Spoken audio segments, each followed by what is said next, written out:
Judges 5. On that day, Deborah and Barak, son of Noah, sang.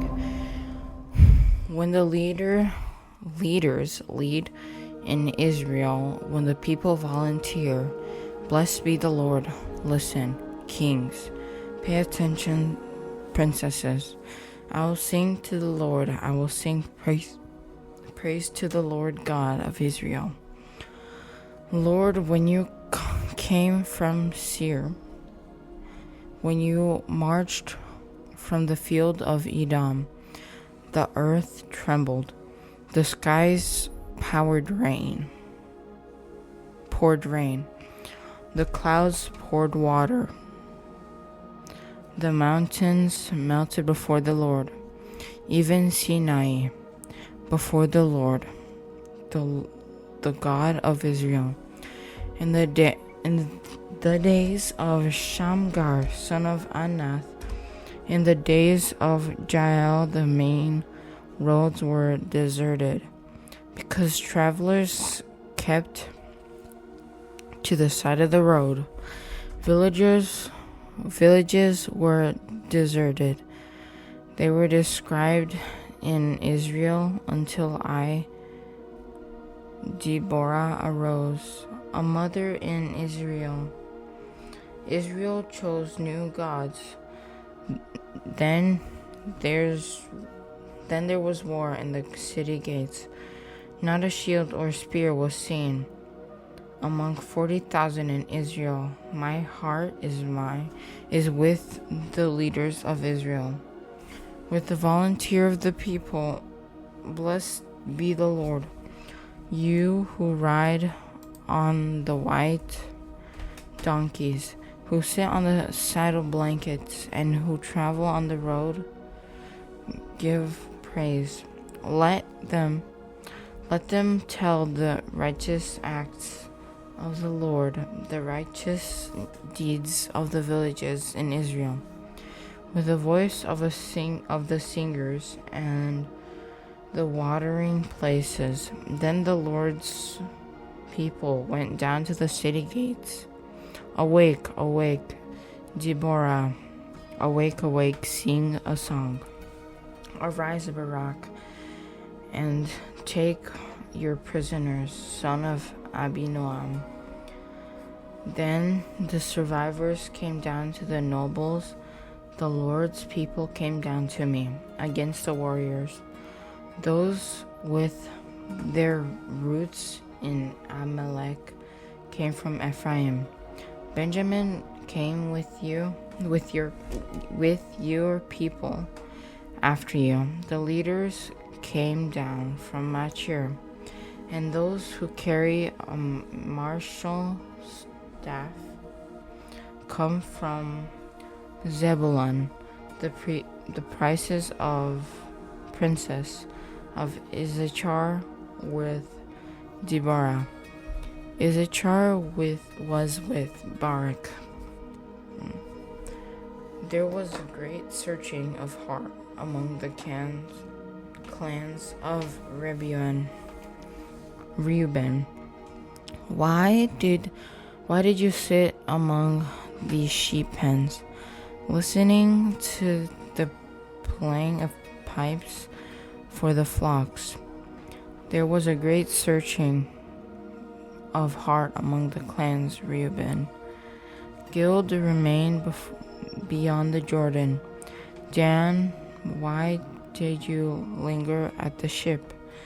Asher remained at the seashore and stayed in his harbors. The people of Zebulun defiled death. Naphtali also on the heights of battlefield. Kings came and fought them. The kings of Canaan fought in Tanash by the waters of Megiddo, but they did not plunder the silver. The stars fought from the heavens. The stars fought with Sisera from their paths. The river Kishon swept them away. The ancient river, the river Kishon, marched on my soul in strength. The horses' hooves then hammered the galloping of his stallions. Curse Miraz, says the angel of the Lord. Bitterly curse her inhabitants, for they did not come to help the Lord, to help the Lord with the warriors. The wife of Heber the Kenite. She is most blessed among tent-dwelling women. He asked for water, she gave him milk. She brought him cream in a majestic bowl. She reached from a tent peg, her right hand for a workman's hammer. Then she hammered Sisera. She crushed his head. She shattered the pierced his temple. He collapsed, he fell, he lay down between her feet. He collapsed, he fell between her feet. Where he collapsed, there he fell, dead. She peered through the lattice, crying out, "Why is his chariot so long in coming?"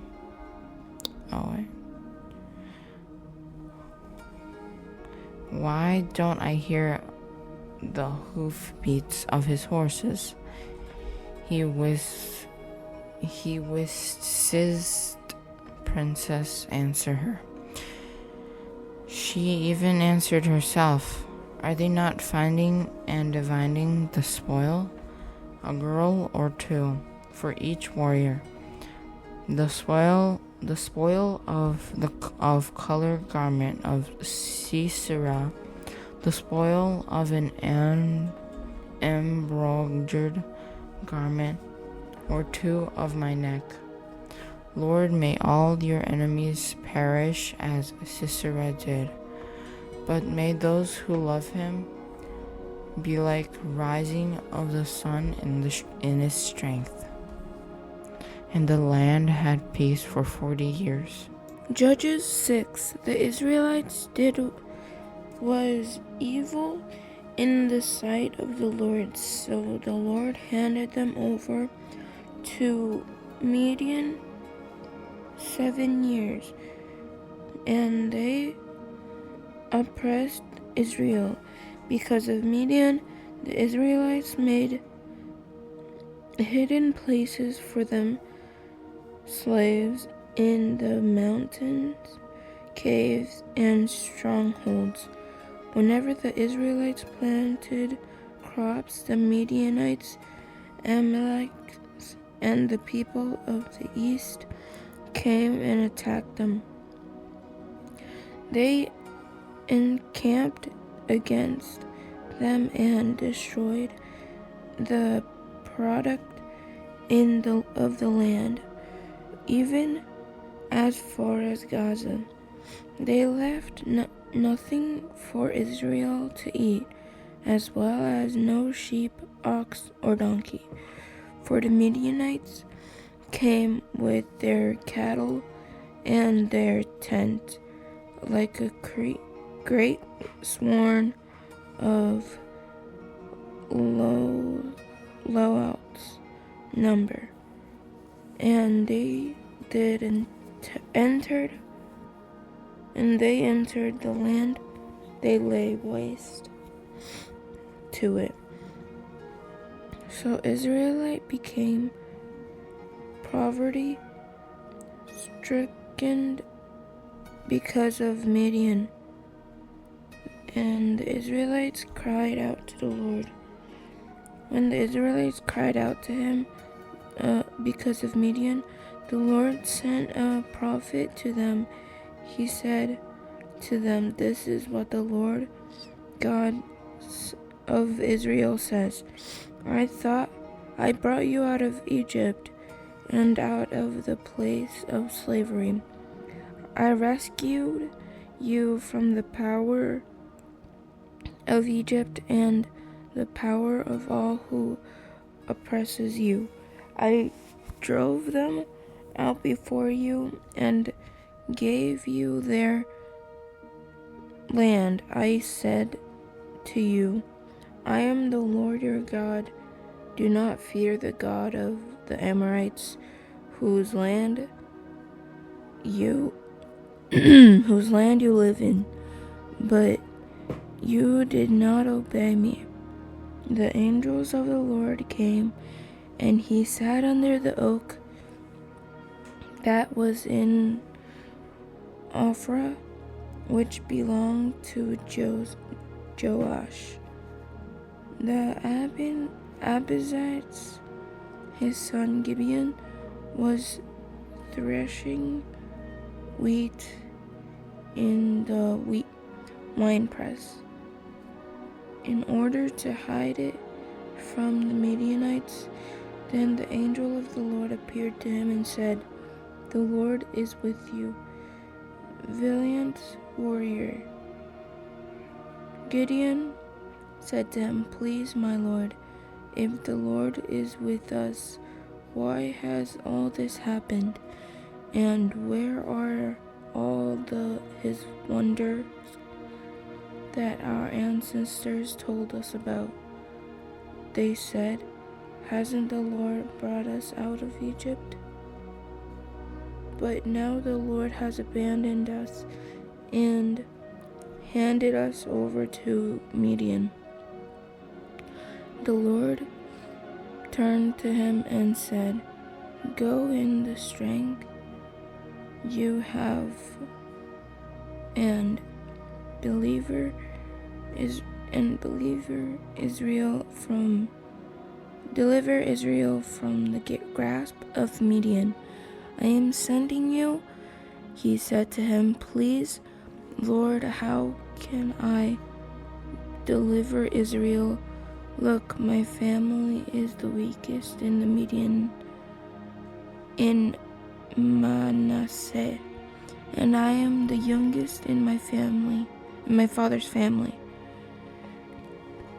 But I will be with you.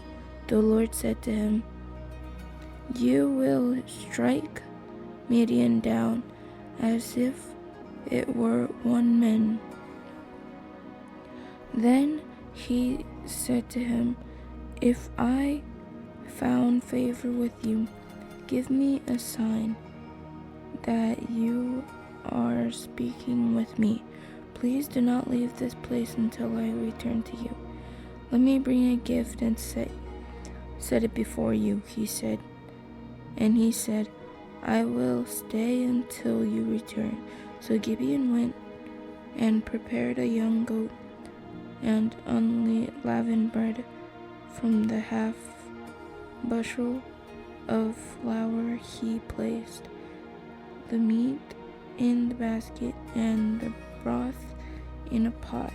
He brought them out and offered them to him under the oak.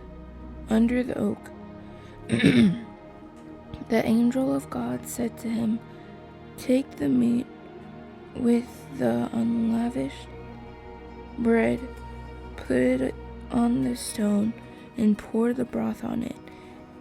So he did that.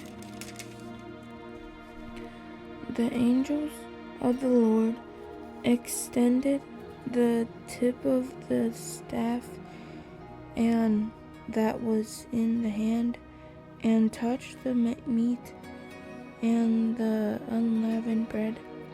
Fire came out from the rock and consumed the meat and the unlavished bread. Then the angels of the Lord vanished from his sight.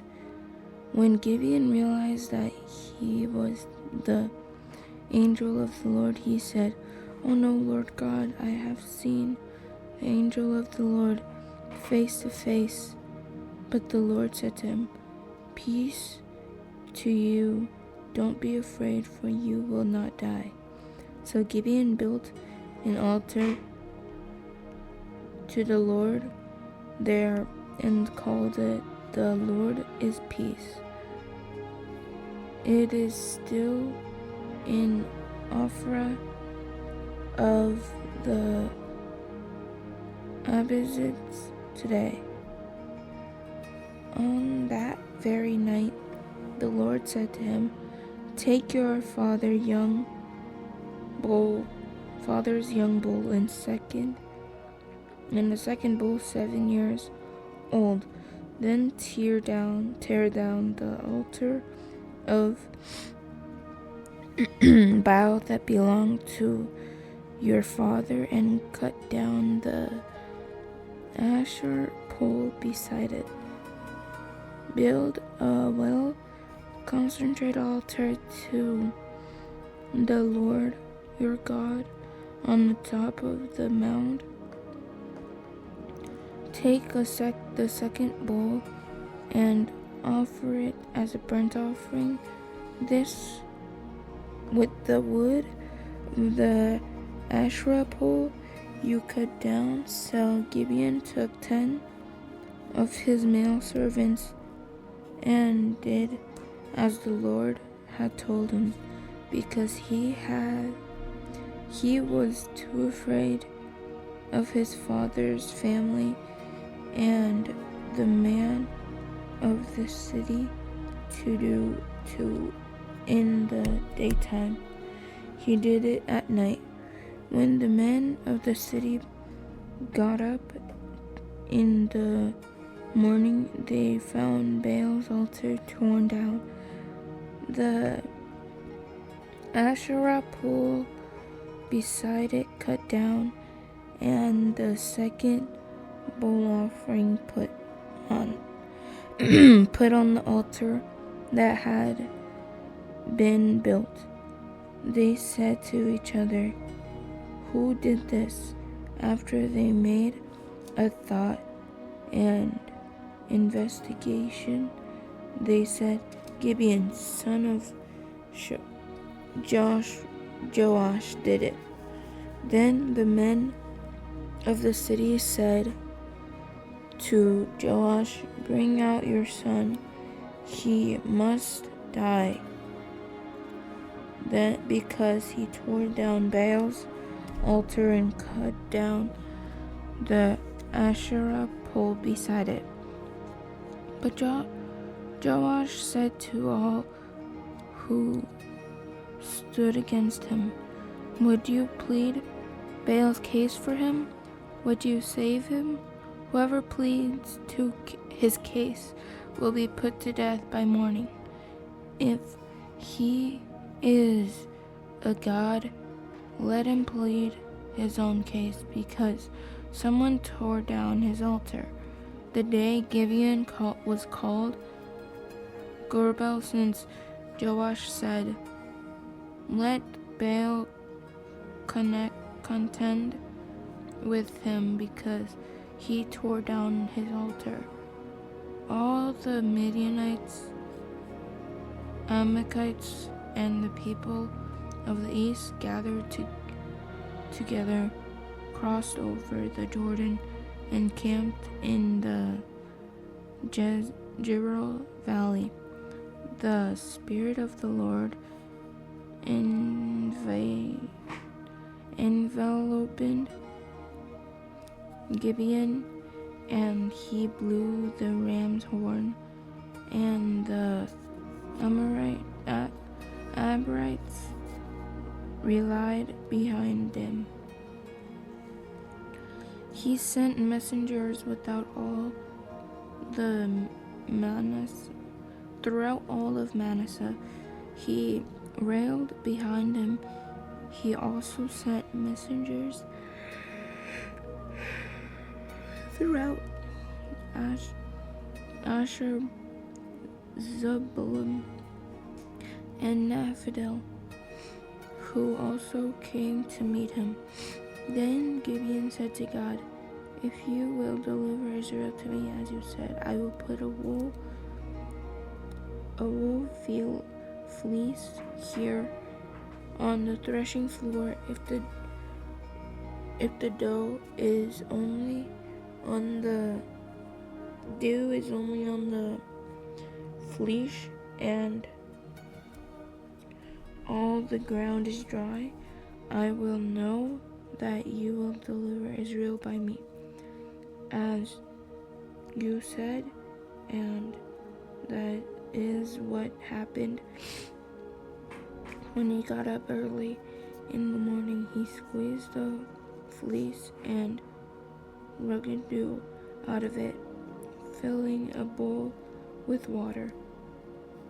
Gideon then said to the Lord, "Don't be angry with me. Let me speak one more time, please. Allow me to make one more test with the fleece.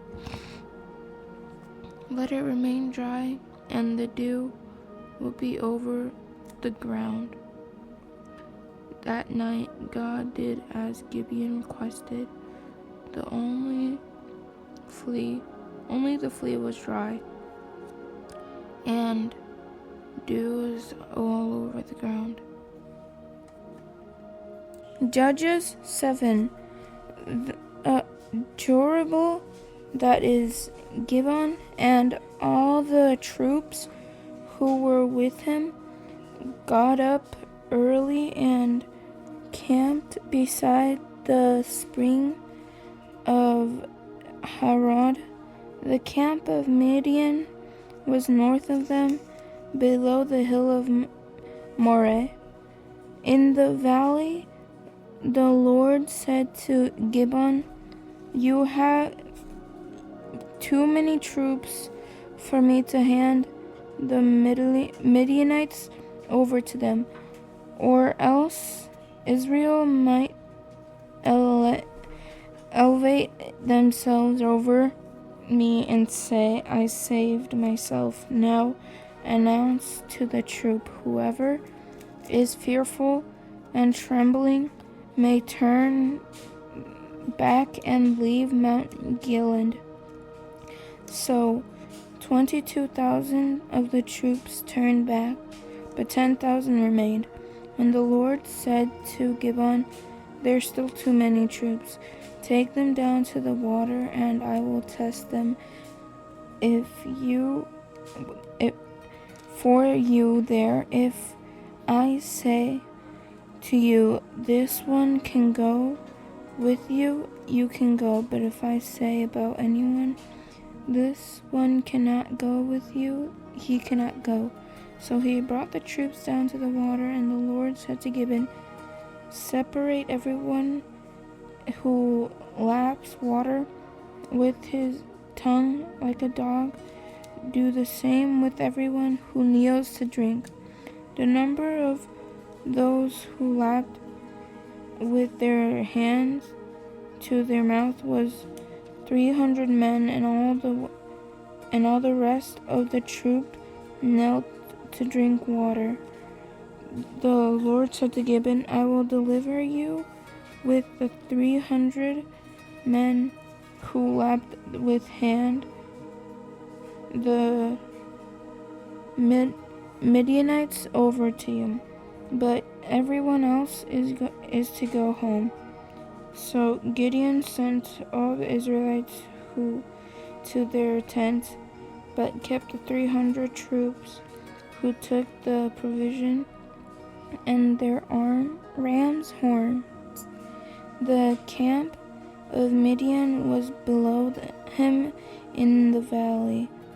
The night the Lord said to him, "Get up and attack the camp, for I have handed it over to you.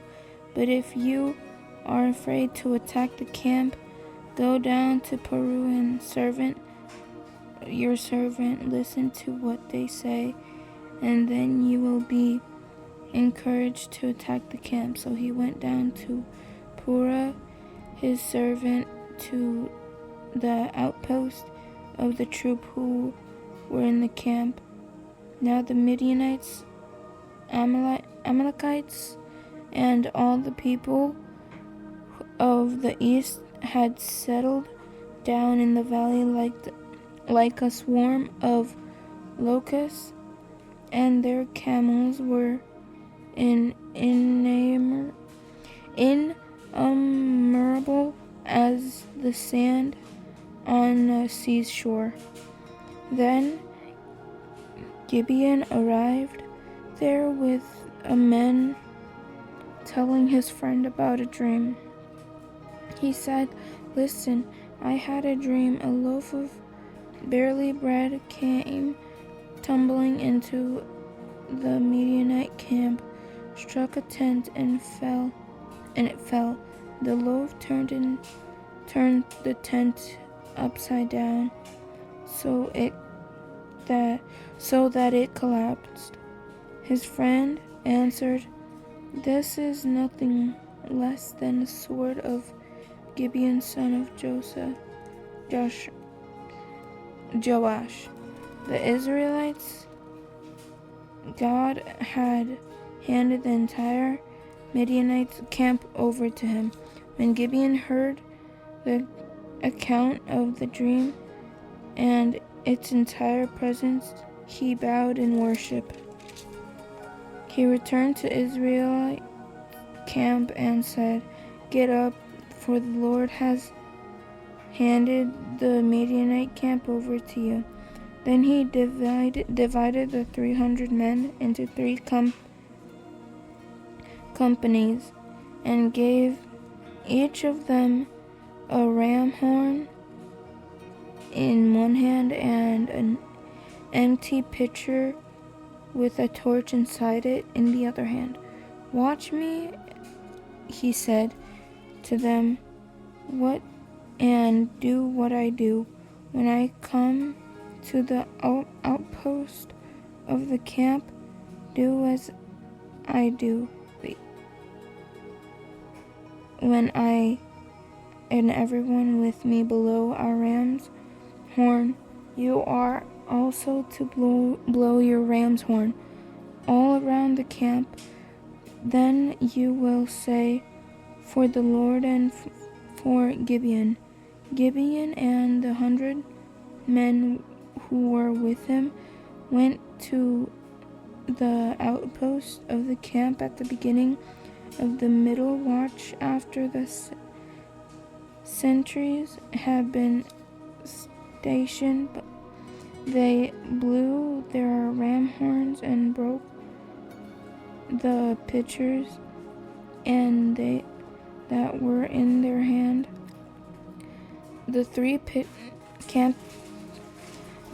campings blew their ram horn and shattered their pitchers.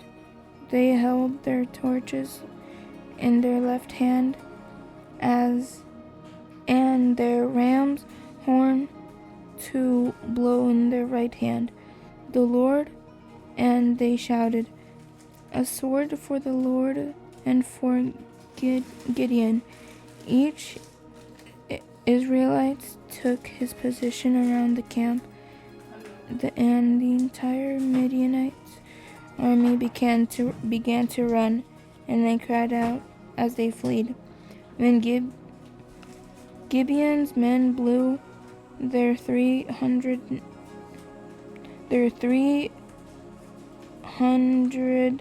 ram's horn, the Lord caused the men in the whole army to turn on each other with their swords.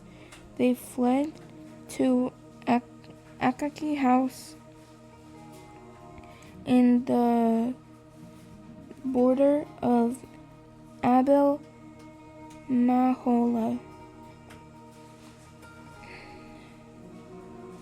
near Tabanath. Then the men of Israel were called from Naphtali, Asher, and Manasseh, and they pursued the Midianites. Gideon sent messengers throughout the hill country of Ephraim with this message: "Come down to entramp the Midianites and take control of the water sources ahead of them as far as Beth Bar and the Jordan. So all the men of Ephraim were called out, and they took control of the water sources as far as Bethlehem and the Jordan. They captured Oreb and Zeb, the two princes of Midian.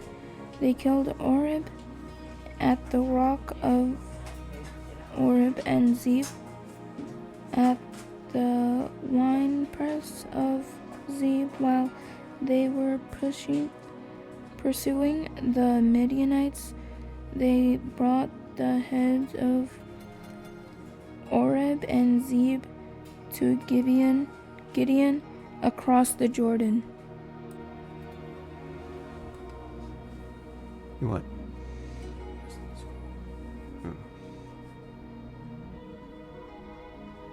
In Judges chapter 8, the men of Ephraim said to him, "We have done this to us, not calling us when you went to fight the Midianites."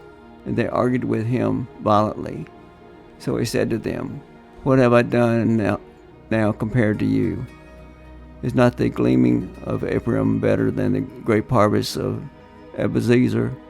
God handed over to Oreb and Zeb, the two princes of Midian. What was I able to do compared to you? When he said this, their anger against him subsided.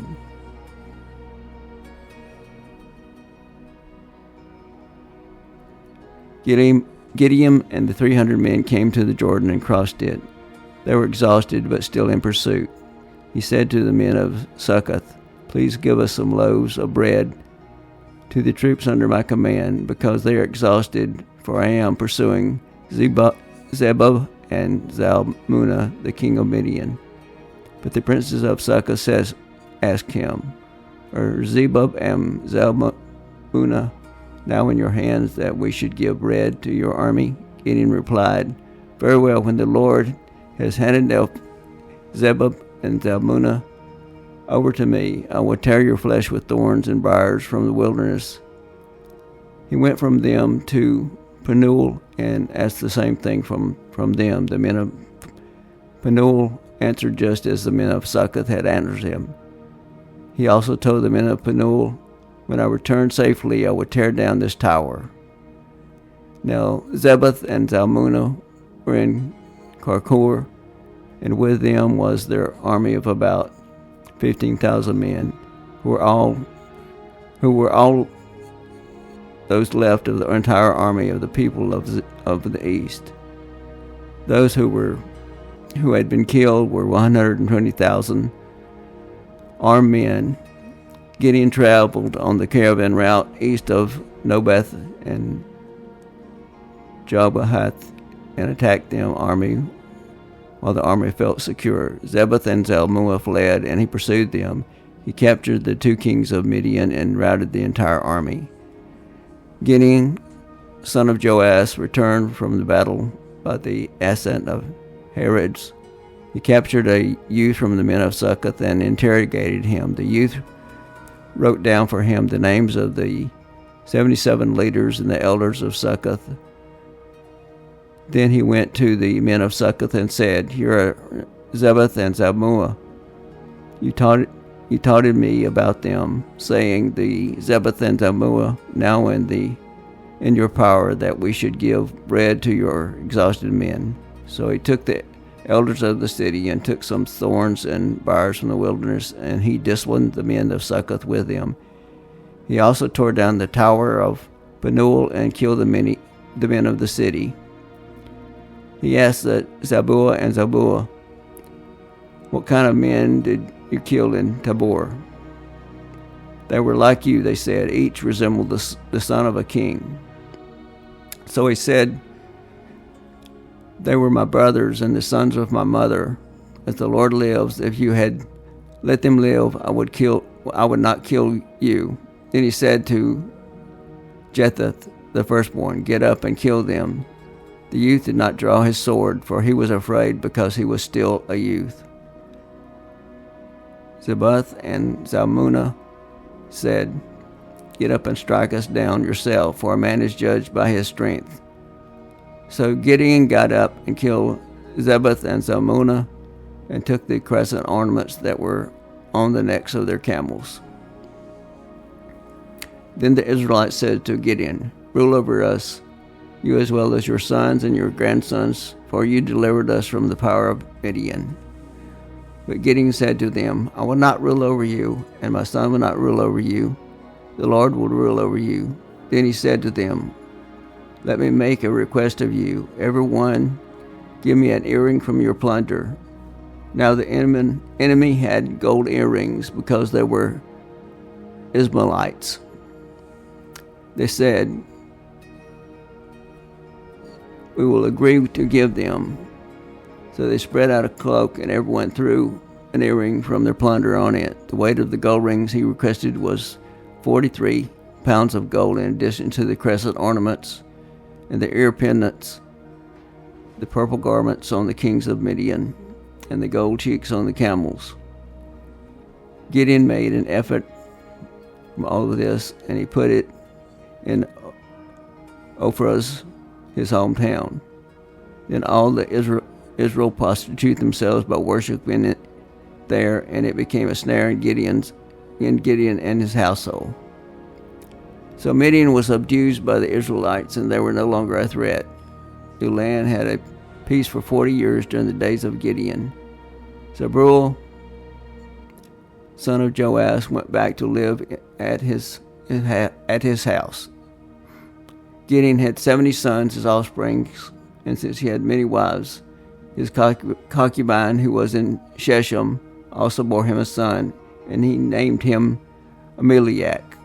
Then Gideon, son of Joash, died at a good old age, and was buried in the tomb of his father Joash in Ophrah of the Abiezrites.